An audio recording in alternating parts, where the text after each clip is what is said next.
Meus irmãos, eu queria compartilhar com vocês uma palavra que se encontra em Esdras, no capítulo 3, a partir do verso 10, que está dizendo assim: quando os construtores lançaram os alicerces do templo do Senhor, apresentaram-se os sacerdotes, paramentados e com trombetas, e os levitas, filhos de Asaf, com símbolos, para louvarem ao Senhor, segundo as instruções deixadas por Davi, rei de Israel. Cantavam responsivamente, louvando e dando graças ao Senhor com estas palavras: Ele é bom, porque sua misericórdia dura para sempre sobre Israel. E todo o povo jubilou com altas vozes, louvando o Senhor por terem sido lançados os alicerces da casa do Senhor. Porém, muitos dos sacerdotes, levitas e chefes das famílias já idosos, que tinham visto o primeiro templo, choraram em voz alta, quando, diante dos seus olhos, foram lançados os alicerces desse templo. Muitos, no entanto, levantaram as vozes com gritos de alegria. E assim, não se podiam distinguir as vozes de alegria das vozes de choro do povo, pois o povo gritava tão alto que as vozes se ouviam de longe. Então, como nós sabemos, o livro de Esdras, ele narra um contexto de retorno de um tempo onde o povo foi exilado e ficou fora da sua terra. Nesse caso, nessa passagem a gente vê que eles estavam reconstruindo as bases do templo, reconstruindo os fundamentos do templo. Existem dois grupos de pessoas que esse texto relaciona, que é o grupo de pessoas dos idosos, levitas, aqueles que conseguiram ver a glória do antigo templo que existia dentro do território de Israel e Jerusalém, e o grupo de jovens que não tinha passado por essa experiência, que não tinha visto aquilo que tinha sido levantado antigamente, não tinha visto o templo que tinha sido construído anteriormente, não tinha visto aquela beleza daquele templo, né, os ornamentos do templo, e agora estavam também retornando com aqueles idosos para a sua terra, para a terra da onde eles tinham recebido uma promessa em que Deus ia cumprir coisas naquela terra.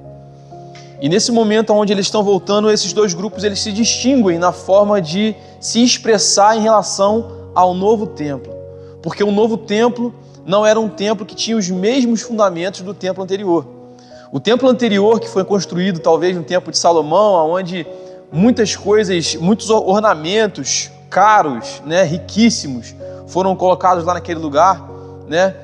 A glória daquele templo, a glória aparente, a glória natural daquele templo era uma glória muito grande, né? Era uma construção talvez muito admirável aos olhos das pessoas. E em contrapartida, o templo que está sendo levantado nesse momento não tinha a glória física e aparente que aquele templo anterior tinha.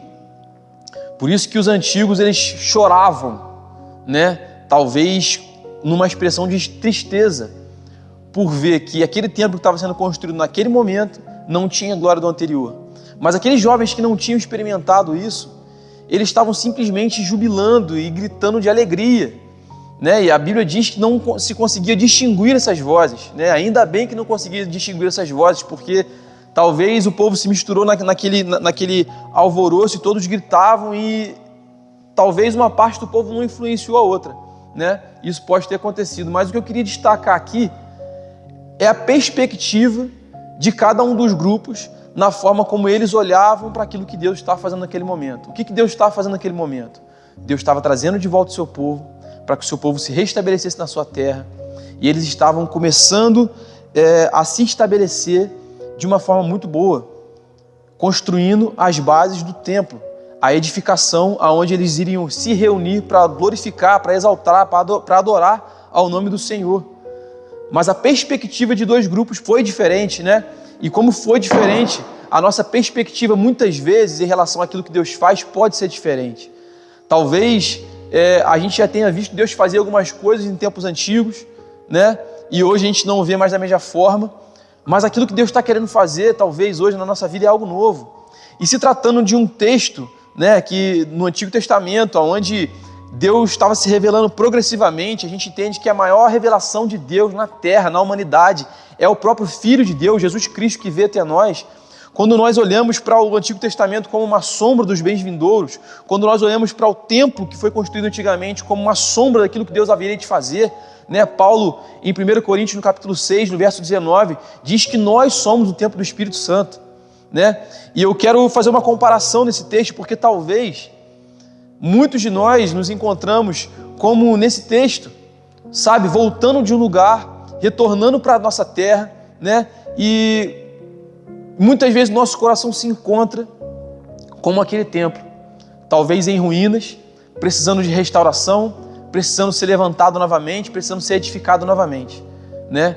E muitos de nós também talvez já tivemos uma experiência com Deus, já tivemos uma passagem de experiências com o Espírito Santo, aonde nós nos encantamos com aquilo que Deus estava fazendo, nós ouvimos muitas coisas da parte do Senhor e Deus fez muitas coisas em nós, mas talvez hoje o nosso coração não se encontre dessa forma. E a palavra que eu queria deixar para você nesse momento é que aquilo que Deus quer fazer é semelhante àquilo que o profeta Ageu vai falar lá no capítulo 2 do seu livro.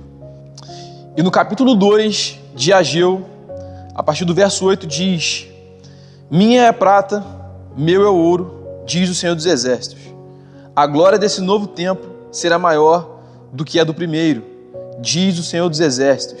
E nesse lugar darei a paz, diz o Senhor dos Exércitos.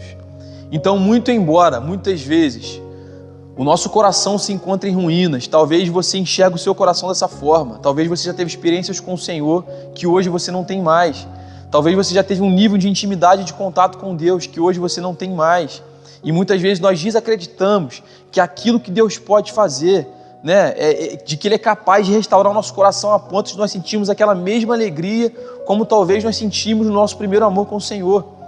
Nós precisamos acreditar no que a palavra diz a respeito disso, porque o profeta Ageu está dizendo, isso é para nós hoje, profeticamente, que a glória da segunda casa seria maior do que a glória da primeira. Porque quando ele fala a respeito disso, talvez ele fala para aquele tempo de uma glória que fosse talvez aparente para aquele povo. Mas nós conhecemos a revelação do Senhor pela palavra, que é uma revelação progressiva. A maior revelação que temos na palavra de Deus a respeito das coisas que Deus fez antigamente é a revelação de Jesus Cristo.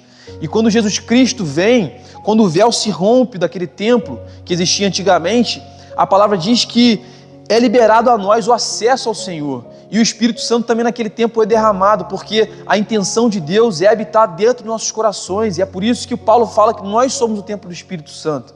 Então eu quero dizer nesse vídeo que você possa acreditar que o Senhor pode restaurar o seu coração a ponto de você viver as mesmas coisas que você um dia viveu nele. E que essa paz, segundo o profeta Ageu profetiza, que haveria naquele tempo, quando o templo fosse restaurado, né, que você possa acreditar que essa paz vai reinar sobre o seu coração, a partir do momento que você abrir o seu coração para o Senhor e permitir que essa restauração aconteça de modo pleno na sua vida. Então, que o nome do Senhor Jesus, o Senhor possa te abençoar, que você crê nessa palavra e que dia após dia você possa viver com essa expectativa de que o Senhor vai restaurar o seu coração a ponto de você viver um amor intenso no Senhor. Em nome de Jesus.